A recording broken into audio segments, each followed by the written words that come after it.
আজ থেকে প্রায় 1000 বছর আগেকার ঘটনা। এক বিখ্যাত বুজুর্গ ছিলেন, বড় আলেমও ছিলেন, হযরত ইমাম আব্দুর রহমান জামি রহমতুল্লাহ আলাইহি। বহুত বড় আল্লাহওয়ালা বুজুর্গ ছিলেন। আমাদের দর্শে নিজামিতে এখনো আরবি ব্যাকরণের উচ্চতর কিতাব যেটা পড়ানো হয় শরহুল জামি, এই শরহে জামি, এটার আসল নাম হলো আল ফাওয়াইদুদ দিয়াইয়া। এটার লেখক আব্দুর রহমান জামি রহমতুল্লাহ আলাইহি একবার সফর করছেন এক বিয়াবান, যেটাকে আমরা আপনার কি বলি, চক আছে না, চক, চক চেনেন তো? তেপান্তরের মাঠ বলি আমরা, হাওর বাওর বলি। ধুধু এলাকা, ফসলি জমি বা পড়ে আছে, কোনো মানুষজন নাই, কোনো ঘর বাড়ি নাই, এরকম এলাকা মাইলের পর মাইল বিস্তীর্ণ পড়ে আছে না নাই বাংলাদেশে? ওই সুনামগঞ্জে হাওর অঞ্চলে যেন শুকনার সময়, পানির সময় গেলে তো একদম সাগর, ওইটা না, শুকনার সময় যাবেন যখন হাওর শুকায় গেছে, দেখবেন মাইলের পর মাইল বিস্তীর্ণ জমি, কোনো বাড়ি ঘর নাই। আছে না নাই? আগে এরকম অঞ্চল অনেক বেশি ছিল। এরকম এক জায়গার মধ্য দিয়ে যাচ্ছেন, দেখেন সূর্য ডুবু ডুবু প্রায় অন্ধকার হয়ে আসতেছে, এখনো গন্তব্যে যে পৌঁছেননি। দূরে একটা বাড়ি দেখা যায়, বিরাট একটা বাড়ি। তো ওখানে যে দেখেন বিশাল এক গৃহস্থের বাড়ি। নিয়ত করেছেন আজ রাতটা এখানে আশ্রয় নিয়ে থাকি, সকালবেলায় উঠে আবার চলে যাও। এখন ওখানে গিয়ে দেখেন বিরাট বাড়ি, গৃহস্থের বাড়ি, ধনী গৃহস্থ, গোয়াল ভরা গরু, ঘোড়া গাধা, আবার গোলা ভর্তি ধান গম শস্য, বিশাল ধনী মানুষ। ওখানে গিয়ে উনি দরজা ধাক্কালেন, ঘরের মালিক বের হয়ে আসলেন, জিজ্ঞেস করলেন কি চাই? উনি বললেন রাত হয়ে যাচ্ছে, আমি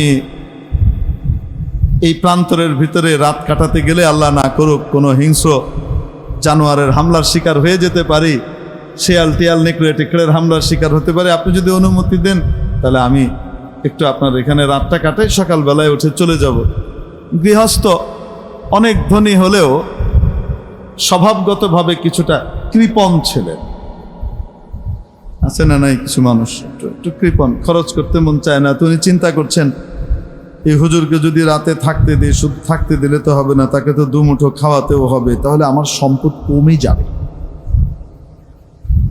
এখন মিথ্যা কথা বলতেছে। কি বলতেছে? হুজুর সরি, কিছু হবে না, আপনি যান, আল্লাহর উপরে তাওয়াক্কুল করেন। কি ওয়াজ! আল্লাহর উপরে কি করেন? তাওয়াক্কুল করেন, কিছু হবে টবে না। বাড়িতে জায়গা নাই, লোকজন ভর্তি। উনি বুঝলেন জায়গা দিবে না, আচ্ছা ঠিক আছে, কি আর করা। উনি রওনা হয়ে গেলেন। আবার আল্লাহর কি কুদরত, ওই গৃহস্থের স্ত্রী অসুস্থ ছিলেন। অসুস্থ মানে সন্তান সম্ভবা ছিলেন, প্রসূতি। এখনো সময় বাকি আছে 1-1.5 মাস। হুজুর চলে যাওয়ার কিছুক্ষণের মধ্যেই ওই প্রসূতির প্রসব বেদনা উঠল, প্রচন্ড ব্যথা।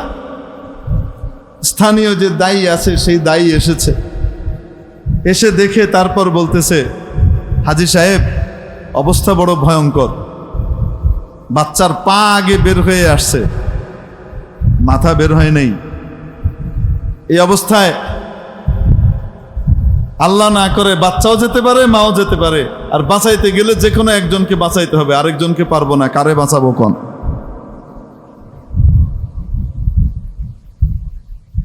এত বছর আগে কিসের সিজার, কিসের কি! আর এরকম অবস্থা দেখা দিলে হসপিটালে নেওয়ারও অনেক সময় হয় না। এখন কি করবে? অবস্থা খারাপ। হাজী সাহেব বলে, আমি আমার কলিজার টুকরা সন্তানকে হারাতে চাই না, আর আমার জীবন সঙ্গিনী প্রিয় সহধর্মিনীকেও আমি হারাতে চাই না। আমার তো দুজনকেই লাগবে। দাইমা বলে, দুজনকে বাঁচানোর কোনো অবস্থা দেখতে পাচ্ছি না। আমার অভিজ্ঞতা বলে হয় দুজনই যাবে, নয়তো একজন যাবে। কি করবে এখন? ওই যে মাওলানা চলে গেছিলেন, হঠাৎ হাজী সাহেবের মাথায় আসে, যে লোকটাকে দেখলাম, লোকটা তো দেখতে শুনতে সুন্নতের পাবন, আল্লাহওয়ালা মানুষ বলে মনে হয়। দেখি না হুজুরের কাছে কোনো তাবিজ তোমার পাওয়া যায়নি, দোয়া টোয়া পাওয়া যায়নি। এখন ওই গাধায় চড়া হুজুরকে ধরার জন্যে ঘোড়ায় চড়ে রওনা হয়েছেন, গিয়ে হুজুরকে ধরছে। ধরে বলতেছে, হুজুর এই সমস্যা, আপনি একটু দোয়া করে দেন, একটু তাবিজ লিখে দেন। তো এখন সাধারণ মানুষ এসে কয় তাবিজ লিখে দেন। তাবিজের চেয়ে বেশি পাওয়ারফুল হলো কোরআনে কারিম তেলাওয়াত করে দম করে দেওয়া, ফু করে দেওয়া, খাওয়া। এটা অনেক বেশি পাওয়ারফুল জিনিস। এখন উনি বলতেছেন দিতে পারি, তবে একটা শর্ত আছে। বলছে কি শর্ত? কই যে আমাকে রাতে থাকতে দিতে হবে। হুজুর বলেন কি, সারা বাড়ি খালি, আপনি কি বলেন, আসেন, কই থাকবে। এখন হুজুরকে নিয়ে গেছে, নিয়ে গিয়ে আয় হায়,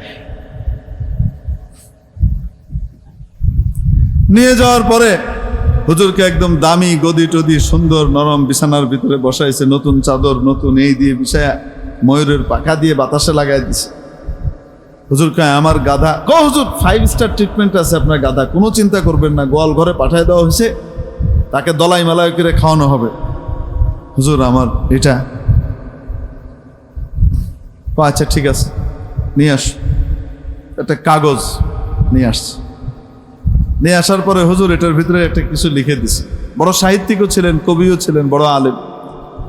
ওটার ভিতরে একটা জিনিস লিখে দিছেন, লিখে দিয়ে বলছেন আপনার স্ত্রীর কোমরের এখানে বাম দিকে এটাকে বেঁধে দেন, ইনশাআল্লাহ আল্লাহ তাআলা মুক্তি দিয়ে দিবে। মুক্তি কে দেন? আল্লাহ। ইনশাআল্লাহ আল্লাহ তাআলা মুক্তি দিয়ে দিবেন, যান। তো বেঁধে দিছে। আল্লাহর কি কুদরত! কাটা মুরগির মতো যে ছটফট করতেছিল, তড়পাইতেছিল, তাকানো যাচ্ছিল না এই প্রসূতির দিকে। আল্লাহর কুদরত, তার বাচ্চা খুব আরামের সাথে বের হয়ে চলে আসে। তখন এসে বলে, হুজুর আপনার এটা জবরদস্ত কাজ করছে, কি লিখছেন? তুমি বলছেন কি লিখবো? লিখছি মুরাজা শুদ খরম রানে জা শুদ জানে দেহকান জায়াদ ইয়া নাজায়াদ। আমি লিখছি এখানে বাচ্চা হোক চাই না হোক, এই মহিলার বাবু আরামে হয়ে যাক চাই না হোক, আল্লাহ আমারও থাকার জায়গা করে দিছে, আমার গাদারও জায়গা হয়ে গেছে। এটা লিখছি। বলছিলাম যদি কোরআনের উপরে কেউ আমল করে, কোরআনের উপরে আমল করার কারণে যদি কোরআনওয়ালার সাথে তার সম্পর্ক হয়ে যায়, তার সাধারণ কথার ভিতরেও মাওলা কোরআনের প্রভাব দেখান। ঐতিহাসিক দারুল উলুম দেওবন্দ, যেই মাদ্রাসার শাখা আপনাদের এই মাদ্রাসা,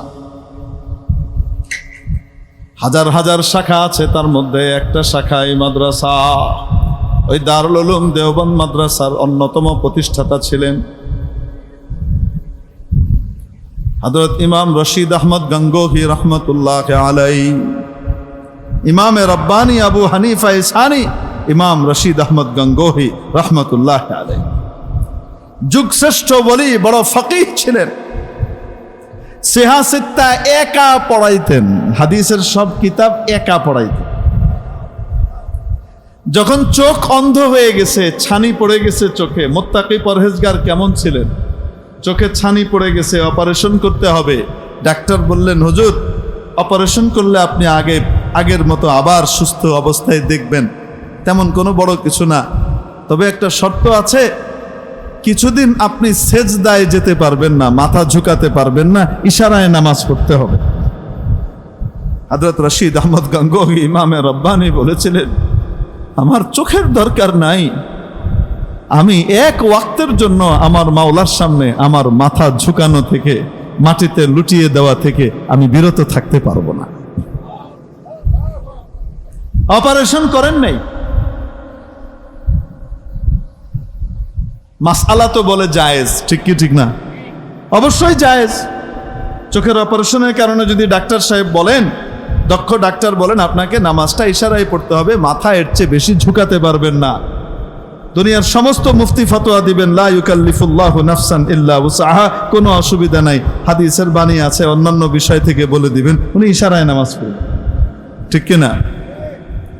মাওলা পাকের মহব্বত এত বেশি এত বেশি এত বেশি, আমি আমার মাওলার সামনে 2-3টা দিন মাথা ঝুঁকিয়ে সেজদা করতে পারবো না, একটা সপ্তাহ মাথা ঝুঁকিয়ে সেজদা করতে পারবো না, এতটুকু আমি রশিদ আহমদ গঙ্গোহী বরদাস্ত করতে পারবো না, আমার চোখের দরকার নাই, থাক।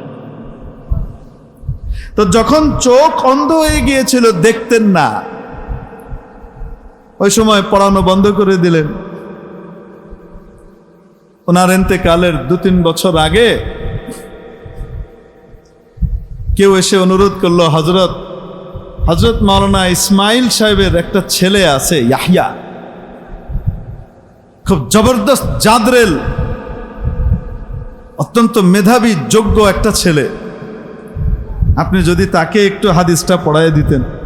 মাওলানা ইসমাইল সাহেব রহমতুল্লাহ আলাইহির সাথে হযরত গঙ্গোহী রহমতুল্লাহ আলাইহির আত্মিক একটা সম্পর্ক ছিল, মহব্বত ছিল, এবং ছেলেও খুব ভালো। তিনি বললেন ঠিক আছে, পড়াবো। ওই উসিলায় হযরত ইয়াহিয়া কান্ধলভী রহমতুল্লাহ আলাইহি, যিনি শেখুল হাদিস জাকারিয়া রহমতুল্লাহ আলাইহির আব্বা যান, হযরত ইমাম খলিল আহমদ সাহারানপুরি রহমতুল্লাহ আলাইহির সহপাঠী, হযরত মাওলানা ইয়াহিয়া সাহেব রহমতুল্লাহ আলাইহি এর জন্যে হযরত গঙ্গোহী রহমতুল্লাহ আলাইহি ওই বছর আবার হাদিস পড়াইতে রাজি হলেন। অন্ধ, কিছু দেখেন না, কোনো ভাষ্য গ্রন্থ, কোনো রেফারেন্স বুক মোতালা করবেন, নজর বুলাবেন, তার সুযোগই নাই। ওই অবস্থাতে দাওরায়ে হাদিসের সমস্ত কিতাবগুলো ওই অন্ধ অবস্থায় মুখস্থ পড়িয়েছেন। মাওলানা ইয়াহিয়া সাহেবের কারণে ওই বছর অনেক বড় বড় আলেমরা পর্যন্ত ওনার ক্লাসে হাজির হয়েছে, হযরতের কাছ থেকে হাদিসটা আবার পড়ব সুযোগ পেয়েছি। মাওলানা ইয়াহিয়া সাহেব রহমতুল্লাহ আলাইহি ওস্তাদের এই ক্লাসের নোট ওস্তাদজি উর্দুতে পড়াচ্ছেন, আর মাওলানা ইয়াহিয়া সাহেব ক্লাসে বসে ওস্তাদজির পড়াটা নোট করে নিচ্ছেন, সংক্ষেপে লিখছেন, সেটা আরবিতে লিখছেন। আর এই ক্লাসের নোটটাই লামিউদ দারারি আলা সাহিহুল বুখারী, বুখারী শরীফের আরবি সরা, জগৎ বিখ্যাত সরা লামিউদ দারারি, এবং তিরমিজি শরীফের সরা, আর ভাষ্য গ্রন্থ আল কাউকাবুদ দুররি হিসেবে এসেছে, যা আজ আরব আজমের কাছে অত্যন্ত গ্রহণযোগ্য একটি ভাষ্য গ্রন্থ। বোঝাতে পেরেছি? এত বড় আলেম ছিলেন, বহুত বড় ওলি ছিলেন। তো এক ভদ্রলোকের গ্রামের এক মানুষের স্ত্রী প্যারালাইজড হয়ে গেছে, বহু চিকিৎসা করিয়েছে, ডাক্তাররা বলে দিয়েছেন এইভাবেই জীবন যাবে, এক্সারসাইজ করাইতে থাকেন, হয়তো একটু আসতে পারে, কিন্তু ব্রেন হেমোরেজ হওয়ার কারণে যে প্রবলেম ওনার মাথায় ক্রিয়েট হয়েছে, এটা আর ভালো হবে না, এভাবেই চলবে। ওই যুগে ইংরেজ বড় চিকিৎসককেও দেখিয়েছেন, কাজ হয় নাই। এই ভদ্রলোক শেষ পর্যন্ত চিন্তা করলেন কোনো কিছুই তো হচ্ছে না, দেখি না হুজুরের কাছে গিয়ে একটু দোয়াটা নিয়ে আস। এখন হুজুরের কাছে গিয়ে বলতেছে, নাজিম আলী রশিদ আহমদ মুঝে এক তাবিজ লিখ দে, একদম গ্রাম্য ভাষায়। যে বলতেছেন, ও রশিদ আহমদ আমার একটা তাবিজ লিখে দেন। হজরত বলতেছেন, ভাই মুঝে তাবিজ লিখনা नहीं आता, ये सब তাবিজ লেখা আমি পারি না, এগুলি জানিটাই না। बुझन की मन है ए बेटा कह अरे क्या कहते हैं, तू सबसे बड़ा मौलवी है, हमारे छोटे छोटे मौलवी ताबीज लिखते हैं, আমাদের ছোট ছোট মৌলানা সাহেবরা তাবিজ লিখে, তুমি সমস্ত মৌলানাদের বড় মৌলানা, আর তুমি তাবিজ লিখতে পারো না, এটি কি কও না কও, কয় টাকা লাগবো? উনি কইতেছেন, আরে তাবিজ লাগবে না, এগুলা ফালা, তুমি যাও তোমার বিবিকে গিয়ে সূরা ফাতিহা 7 বার পড়ে পানিতে দম করে খাওয়ায় দাও, আল্লাহ চাইলে ভালো হয়ে যাবে, যাও। হেবেটা কয় 7 বার কেন, 70 বার পড়ে খাওয়াইলেও কাম হইব না, আপনি তাবিজ লিখে দেন। অদ্ভুত ব্যাপার, উনি কি করবেন? শেষ পর্যন্ত গ্রামের মানুষ ধরলে তো ছাড়ে না, কে বড় আলেম, কে কি, তার ইজ্জত সম্মান কেমনে করতে হয় এগুলি অনেক সময় বুঝেও না। মন টন পরিষ্কার, মুখটা তেড়া বেড়া মার্কা হয় কিন্তু মনটা খুব সুন্দর হয়, এরকমও অনেক মানুষ আছে না? নাই, আছে। সাহাবীরা বলেন যে আমরা অপেক্ষা করতাম রাসূল পাক সাল্লাল্লাহু আলাইহি ওয়াসাল্লামের কাছে, যে আমরা চাইতাম, কামনা করতাম যে কোনো গ্রাম্য লোক আসুক, কোনো বাদাবি আসুক, আইসা উল্টা পাল্টা প্রশ্ন করুক, যে প্রশ্নগুলো আমরা করতে পারি না। রাসূল সাল্লাল্লাহু আলাইহি ওয়াসাল্লামের সম্মানের কারণে আমরা ওই প্রশ্নগুলো ওনার সামনে অনেক সময় করতে পারি না। কিন্তু ওই সমস্ত প্রশ্নগুলা গ্রামের লোকগুলা আসবে আর আইসা বসে কইবো, ইয়া মুহাম্মদ আখবিরনি আন যালিক, মুহাম্মদ আমার এটার উত্তর দাও তো, এটা কি? অদ্ভুত অদ্ভুত সব প্রশ্ন করে বস। সাহাবীরা বলেন আমরা আকাঙ্ক্ষা করতাম এরকম কোন লোক আসবে, এসে প্রশ্ন করবে আর আমাদের প্রশ্নগুলার উত্তর পেয়ে যাবে। বুঝেন কি বলে? গ্রামের মানুষজনের কিভাবে অত কথা কইতে হইবে, অত সিস্টেম বুঝে না, কিন্তু দিলটা ভালো থাকে অনেক সময়। তো ওইভাবে এসে কয়, আরে কয় টাকা লাগবো? তাবিজ লেহে দেন, আমি জমি লেহে দিম আপনার। কি চেয়ে তাবিজ লেহেন না কেলায়? হুজুরে দেহে এত ইজ্জত সম্মান সব পাঞ্চার করে দিব, এত কোনো কথা শুনে না। তো উনি করছেন কি, ঠিক হয়, কাগজ আনছেন, তো কাগজের ভিতরে লিখে দিছেন। কি লিখছেন? ইলাহি मैं जानता नहीं और तेरा बंदा मानता नहीं। इलाही मैं जानता नहीं। ये ताबिज फाबिज लेहा आमिও জানি না। মানুষ আমার কাছে এসে ঠেলে মাঝে মাঝে, হুজুর একটু তাবিজ দিয়ে দেন, এই করে দেন। আমি কি ভাই, তাবিজ মুবিজ বাদ দিয়ে গিয়ে কোরআন শরীফের কি করেন, ট্রিটমেন্ট করেন, মানবার চায় না। इलाही मैं जानता नहीं और तेरा बंदा মানতা নেই, এটা লিখে দিছে। আর লিখে শেষে লিখছে, তো লুৎফ করম কা মামলা ফরমা, আয় আল্লাহ তুমি তোমার এই বান্দা বান্দির সাথে দয়ার আচরণ করো। দিয়ে লিখে দিয়ে দিছে, মুড়ায় দিছে। কয়েকদিন পরে আসছে, ऐसे काजी रशीद अहमद क्या लिखा था तूने उसके अंदर? तूने চিন্তা করতেছেন কাম টাম তো মনে হয় নাই, এখন খুললে দেখছে আইসে পিড়াইতে, পাগল টাগল। क्यों क्या हुआ?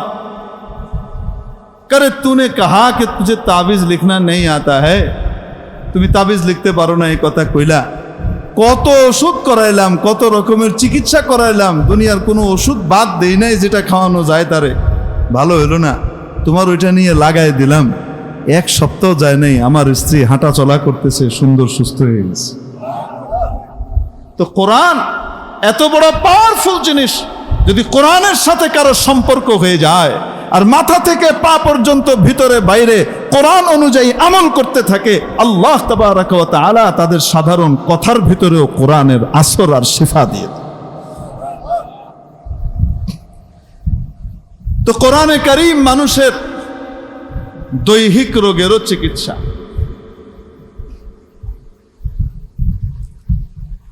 কোরআনে কারীম মানুষের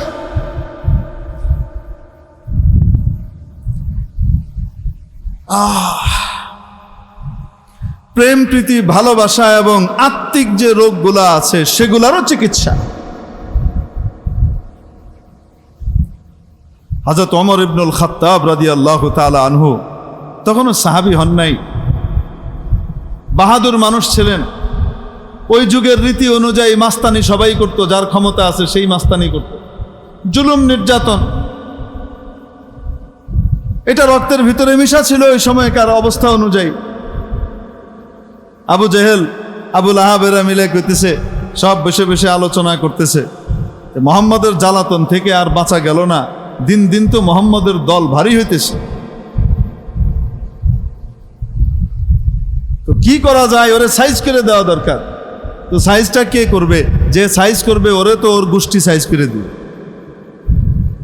কারণ মুহাম্মদ সাল্লাল্লাহু আলাইহি সাল্লামের যে বংশ অত্যন্ত শক্তিশালী সম্মানিত বংশ, তারা মুসলমান হোক চাই না হোক, আমাদের বংশের কাউরে অন্য কেউ মারবে কেন, এরকম একটা ইগো ওই জমানায় ছিল। তো যে মারবে হেও তো মরবে। তো যুবক ওমর ইবনুল খাত্তাব দাঁড়াইছে, দাঁড়ায় কইতেছে, আপনি করে দিয়ে কিছু হইব না, খালি বইবে বুদ্ধিজীবীগিরি করবেন, বড় বড় কথা কইবেন। আরে সাইজ করে দিয়ে তারপরে যাও আর হবে। আবু জেহেল কয়, তুমি যখন জন্ম নিয়েছিলা তখনই আমি খাত্তাবের ঘরে তোমারে দেহে বুঝছিলাম এই ছেলে কিছু একটা করবে ভবিষ্যৎ। বুঝছেন নি পানটা কেমনে মেরে দিছে, মরলে ওমর মরবো, আমগো কি, বুঝছেন নাই? যুগে যুগে কিছু কিছু দুষ্ট রাজনীতিবিদ থাকে, তারা মানুষে মারায়া নিজে রাজনীতি করে, এরকম আছে না নাই? নিজের লাভ ভুগে। এখন হযরত ওমর রাদিয়াল্লাহু তাআলা আনহু ছুটছে টকবক করে। যেতে যেতে এক সাহাবীর সাথে দেখা, দেখতেছে বড় টকবগিয়ে ছুটে চলছে, ওমর কোথায় যাও? বলে সাইজ করতে যাই, মোহাম্মদকে সাইজ করে আসবো। গালিবান নুয়াইম ইবনে আব্দুল্লাহ রাদিয়াল্লাহু তাআলা আনহু, উনি মুসলমান হয়ে গেছিলেন, কিন্তু ইসলাম তখনও গোপন, প্রকাশ করেন নাই ইসলাম। নবীজি জানেন, আর মুসলমানদের কিছু লোক জানে, কাফেররা সবাই জানে না, গোপন রাখছেন, কারণ মুসলমান হয়েছে এটা প্রকাশ করলে নির্যাতন করে। ওই জমানাটা এমন ছিল।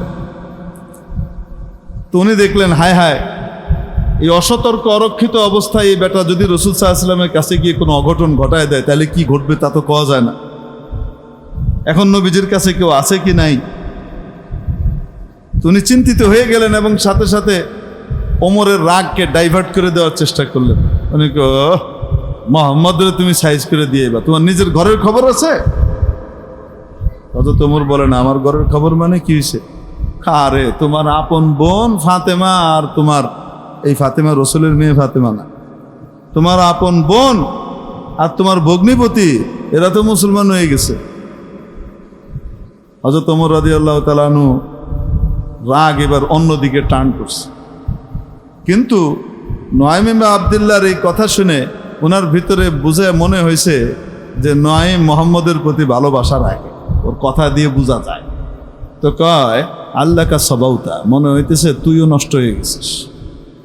যাই হোক, তোরও সাইজ করবো, আমি আগে ঘর সামলায় আসি। দেখবেন যারা একটু তেজি হয়, এদের কোনো দিকে ছুটলে এখান থেকে আসতে এদিক ঘুরাই দিলে আরেক দিকে দৌড় মারে। হযরত ওমর এখন মুহাম্মদ সাল্লাল্লাহু আলাইহি ওয়াসাল্লামের কাছে না গিয়ে ঘর সামলাইতে ছুটছেন। কোথায় গেছেন? বোনের বাড়িতে। অসময়ে বোনের বাড়িতে যখন গিয়ে হাজির হয়েছেন, ওই সময় বোন এবং ভগ্নিপতি কোরআনে কারীম শিখছিলেন হযরত খাব্বাব ইবনুল আরাত রাদিয়াল্লাহু তাআলা আনহুর কাছে। ইসলামের জন্য বড় কোরবানি দেনেওয়ালা এক সাহাবী ছিলেন হযরত খাব্বাব। ওনার কাছে গিয়ে ওনারা কোরআন শিখতেছিলেন। হযরত খাব্বাব ওনাদের বাড়িতে বসে কোরআন শেখাচ্ছেন, কোরআনের তেলাওয়াত হচ্ছে। ওমর তো বাইরে থেকে শুনছে, গিয়ে দরজায় দিছে বাড়ি। ওমরের আওয়াজ শোনার সাথে সাথে বোন কোরআনে কারীমকে লুকিয়ে ফেললেন কোনো একটা গোপন জায়গাতে, যেন কোরআনের বেহুরমতি আর অপমান না হয়। ওমরের কাছে তো কোরআনের দাম নাই, সে কোরআনকে অপমান করতে পারে, এই জন্য লুকিয়ে ফেললেন। দিয়ে দরজা খুললেন, আর হযরত খাব্বাব রাদিয়াল্লাহু তাআলা আনহু দরজার আড়ালে দাঁড়িয়ে গেলেন, চুপ করে লুকিয়ে পড়লেন। ভিতরে ঢোকার পরে এখন বলছে, কি পড়ছিলি তোরা? তো বোন কয়, কি পড়তেছিলাম আবার? আমার সাথে মিথ্যা কথা বলবি না, তোরা চলিস ডালে ডালে, আমি চলি পাতায় পাতায়, আমারে চিনাস? তোরা নষ্ট হয়ে গেছিস আমি জানি না? তোমার বোন মনে মনে কয়, বাহ, বিশাল পাতায় পাতায় চলো, কত আগে মুসলমান হয়ে বই রয়েছি, তুমি আজকে খবর পাইছো। কিন্তু মুখে কিছু বলে না। যাই হোক, এক পর্যায়ে রেগে বোন জামাইকে মারধর করা শুরু করেছে, জোরে পিটাচ্ছে। আর বোন এসে বোন জামাই নিজের স্বামীকে বাঁচানোর জন্য এইভাবে স্বামীকে জড়িয়ে ধরেছে। থাপ্পড় এত জোরে একটা পড়েছে, বোনের কানে লেগে কান ফেটে রক্ত বেরিয়ে গেছে। যখন নিজের গা থেকে রক্ত বেরিয়েছে, এখন বোন, সেও তো ওমরেরই বোন, রক্ত তো এক বাপেরই এক মায়েরই। এরকম টাইট হয়ে সোজা দাঁড়ায় করতেছে, ওমর শোনো, তোমার শরীরে যদি খাত্তাবের রক্ত প্রবাহিত হয়ে থাকে, আমার শরীরেও খাত্তাবের রক্ত দৌড়াইতেছে। তুমি বাতিলের উপরে, অন্ধকারের উপরে যদি জমে থাকতে পারো আর ওখান থেকে নড়তে না পারো, তো মনে রাখবা, আমরা যে আলোর দিশা পেয়েছি, এই আলো থেকে কোনোদিন আমাদেরকে তুমি সরাতে পারবা না। আমাদের জান নিয়ে নিতে পারো, আমাদের কাছ থেকে ঈমান নিতে পারবা না। এত ডাঁটের সাথে যখন কথা বলেছে, বলার সাথে সাথে ওমর রাদিয়াল্লাহু তাআলা আনহু থতমত খেয়ে গেছে। আরে আমার বোন তো কোনোদিন আমার মুখের উপরে কোনোদিনই কথাই বলে নাই, এত হিম্মত তার ভিতরে আসলো কোত্থেকে? ওমর একটু ঠান্ডা হলেন, ঠান্ডা হয়ে দেখেন বোনের গা থেকে রক্ত পড়ে। এই সেই বোন, মানুষ যখন দাওয়া দিত তখন এসে বাড়িতে লুকাইতো, আর এই বোন শেল্টার দিত, বাঁচায় রাখতো। অসুস্থ হলে রাতের পর রাত এই বোন মাথার কাছে বসে বসে সেবা করে নিজে না ঘুমিয়ে বাতাস করে সরে ভাইকে আরামে রাখতো, আর আমি সেই বোনের গায়ে হাত তুললাম। বিবেক নাড়া দিয়েছে, কণ্ঠের সুর নরম হয়ে গেছে, আর বলছে, কি পড়ছিলে তোমরা, আমাকে একটু দেখাও, আমিও একটু দেখতে চাই। বলার পরে বোন বলে, না না, তোমার হাতে কোরআন দেওয়া যাবে না, তুমি নাপাক, তুমি নাপাক, আগে গোসল করে আসো। গোসলের সিস্টেম আর নিয়ম শিখিয়ে দিলেন, এইভাবে গোসল করে আসো, তারপরে তোমার হাতে কোরআন দেওয়া যাবে। কোরআন কোনো সময় নাপাকের হাতে দেওয়া যায় না, নাপাক মানুষ কোরআন স্পর্শ করতে পারে না। আজকে কিছু মানুষ বেরোইছে, ইসলামের এত মহব্বত তাদের, সাহাবীদের চাইতে তারা কোরআন বেশি বুঝে, এবং তারা কয় কোরআন ধরার জন্য ওযু লাগবে না, আপনি ধরেন, এটি একটু গাইড বুক। আল্লাহ সহি বুঝ দান করে, আমিন আমিন বলেন, আল্লাহ সহি বুঝ দান করে। উনার জবাব উনি দিবেন, যে বা যারা বলে। আমি আর আপনি কি কোরআন বিনা ওযুতে ধরবো? ধরব। কোরআনের সম্মান আছে না নাই? সাহাবীদের ইজমায়ের মাধ্যমে প্রমাণিত যে কোরআন বিনা ওযুতে ধরা যায়, ইজমাই সাহাবা। ওখানে লেখা ছিল সূরা তাহা, ওমর পড়েন বিসমিল্লাহির রহমানির রহিম, তাহা মা আনজালনা আলাইকাল কুরআনা লিতাশকা ইল্লা তাযকিরাতাল লিমান ইয়াখশা তানজিলাম মিম্মান খালাকাল আরদা ওয়াস সামাওয়াতিল উলা আর রহমানু আলাল আরশি ইস্তাওয়া। ওমর পড়েন, আর চোখ থেকে অঝোর ধারায় পানি প্রবাহিত হয়। আরে এত মায়াময় বাণী, এত ভালোবাসাপূর্ণ বাণী, আমাকে তো বলা হতো এটা ডিভাইডেশন তৈরিকারী কিতাব, এই বই দিয়ে আমাদের মাঝে বিভেদ তৈরি করা হয়েছে, এই বইয়ের কাছে যেও না, এই বই শোনো না। সমস্ত কথা বলে কোরআনের ব্যাপারে তো আমাকে প্রোপাগান্ডা করা হয়েছে।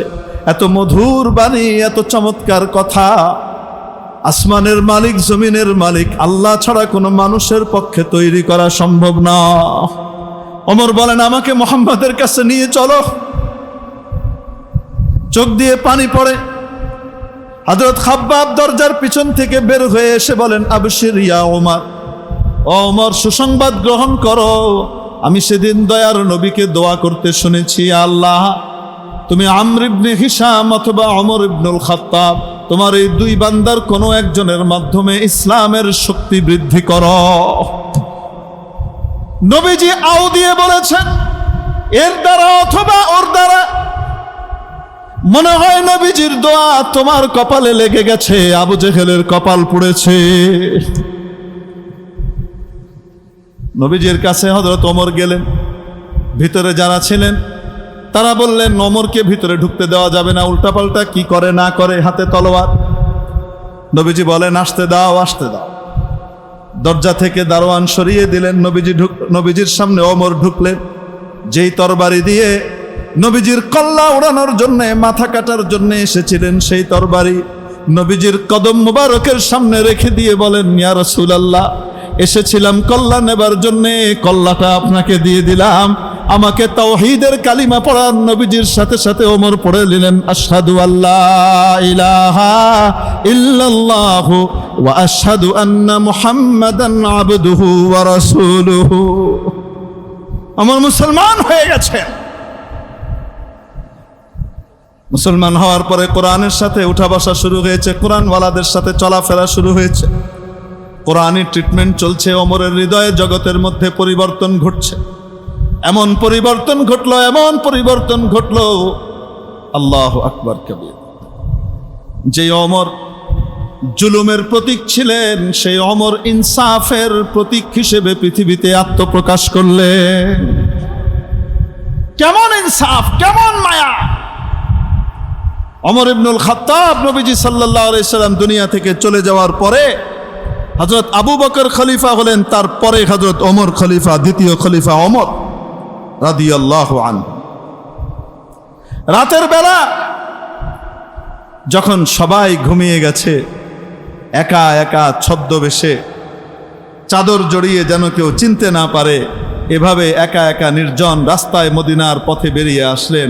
আমার প্রজা সাধারণ কেমন আছে আমি নিজ চোখে দেখব। এভাবে প্রায় টহল দিতেন। একদিন টহল দিতে দিতে দিতে দিতে গিয়ে দেখেন মদিনার উপকণ্ঠে একটা তাঁবু টানানো, লোকালয়ের বাইরে মরুভূমির প্রান্তে একটা তাঁবু টানানো, আর ওখানে আগুন জ্বলে। উনি একটু অবাক হলেন, এখানে তাঁবু থেকে আসলো, কে এখানে থাকে বাড়ি ঘরে না থেকে? উনি কৌতূহল নিয়ে ওখানে গিয়ে হাজির হলেন। যে দেখেন এক মহিলা কোনো কিছু রান্না করছে, আর কিছু বাচ্চা কান্নাকাটি করছে। ওমরকে দেখে ওই মহিলা লজ্জার সাথে চলে গেলেন কোথায়? পর্দার ভিতরে চলে গেলেন, তাঁবুর ভিতরে গিয়ে পর্দা করলেন। আর বাচ্চাগুলা কাঁদছে। হযরত ওমর ওখানে গিয়ে জিজ্ঞেস করলেন, বাচ্চাগুলা কাঁদে কেন? ভিতর থেকে মহিলা উত্তর দেন, ক্ষুধার কারণে কাঁদে। উনি বললেন, অসুবিধা কি, খানা তো রান্না হচ্ছে, একটু পরে তো তারা খেতেই পারবে। সান্ত্বনা দেন, সবর শিখান। ভিতর থেকে মহিলা বলে, নিজের চরকায় তেল দাও, যাও। তোমাকে কে কথা বলতে বলছে এখানে? আরে খাবার নাই, আমরা দুস্থ, আমরা অসহায়। এই বাচ্চাগুলা এতিম, তার বাবা আল্লাহর রাস্তায় শহীদ হয়েছে। এটার ভিতরে খাবার নাই, এটার ভিতরে পাথর দিয়ে পানি জাল দিচ্ছি, টকবক করে ফুটছে, আর বাচ্চাদেরকে সান্ত্বনা দিচ্ছি, বাচ্চারা ঘুমিয়ে যাও, খাবার তো তৈরি হচ্ছে, খাবার তৈরি হয়ে গেলে তোমাদেরকে উঠিয়ে দিব। ঘুম পাড়াইতে চেষ্টা করতেছি যেন ক্ষুধার তাড়না, তাদের জঠর জ্বালাটা অনুভব করতে না পারে। যতক্ষণ ঘুমাবে ততক্ষণ ক্ষুধাটা বুঝবে না। নিজের চরকায় তেল দাও। হযরত ওমর একটা কথা বললেন না, ওখান থেকে চলে আসলেন। ফিরে এসে বাইতুল মালে ঢুকলেন, রাষ্ট্রীয় গুদামে ঢুকলেন। ঢুকে বিরাট বস্তা নিলেন।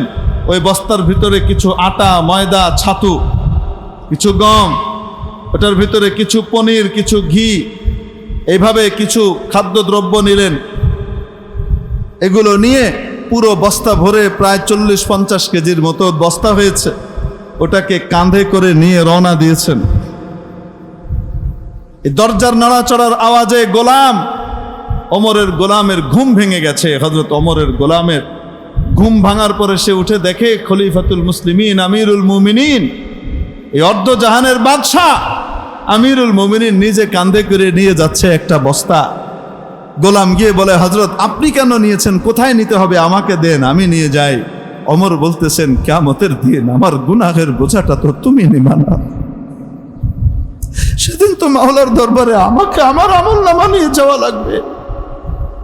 আমার জাতির কষ্টের জন্য আমার যে দায়িত্ব, আমার যে অপরাধ, এটা কিছুটা লাঘব করতে দাও যেন মাওলার সামনে দাঁড়াইতে পারি।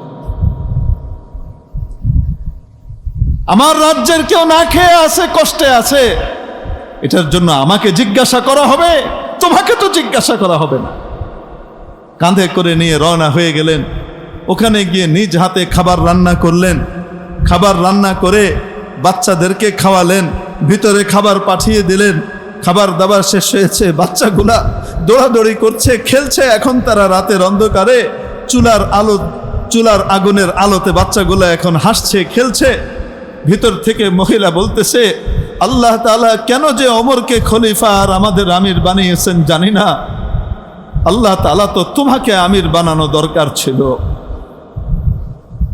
কিয়ামতের দিন আল্লাহ তাআলার দরবারে, আল্লাহ তাআলার সামনে আমার এই ইতিম বাচ্চা আর আমার শহীদ স্বামীকে সামনে নিয়ে ওমরের সাথে আমার বোঝাপড়া হবে। হযরত ওমর বলেন, বোন ওমর তোমাদের সকলের খবর কিভাবে জানবেন? তোমরা জানাইলেই তো হইতো।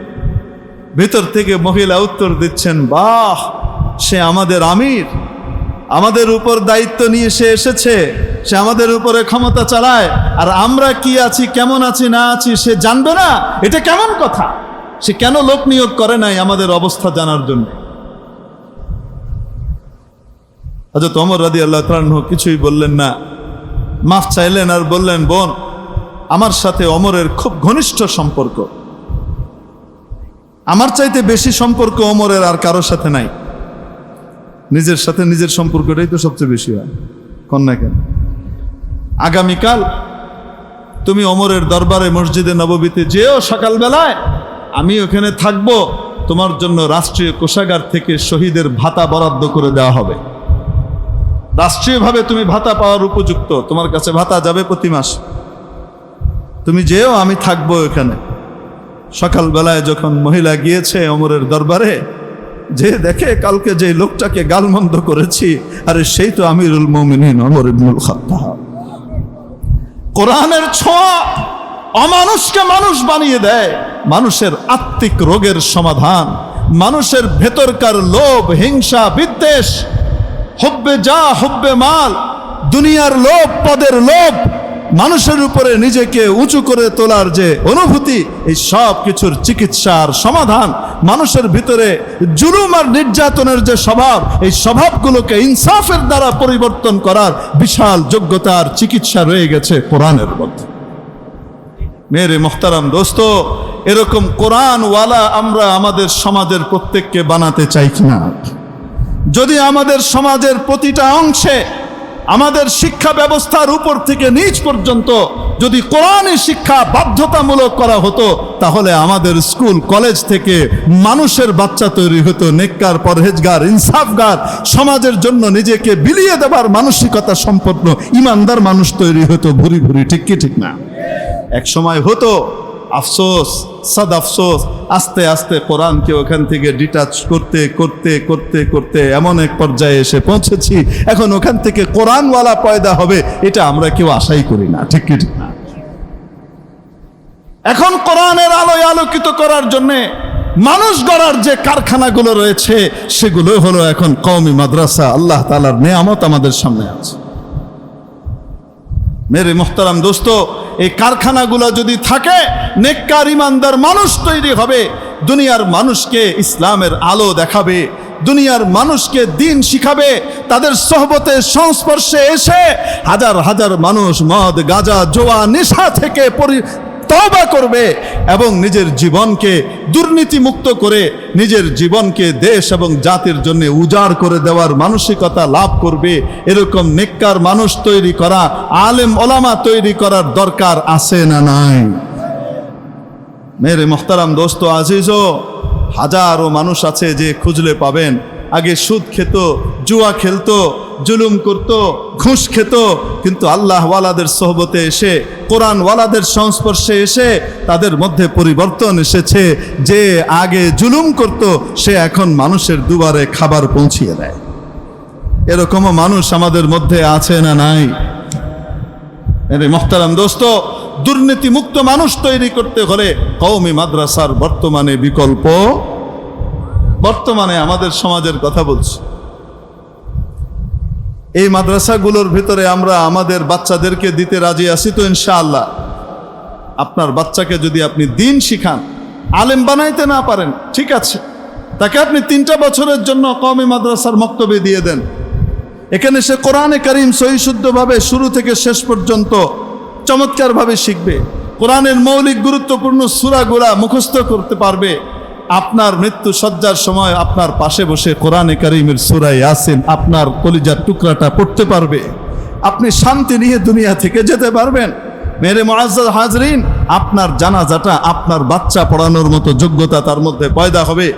তার সাথে সাথে সে 40খানা হাদিস অর্থসহ শিখবে, ইসলামের মৌলিক বিধিবিধান, ফান্ডামেন্টাল বিষয়গুলো সে এখান থেকে শিখবে।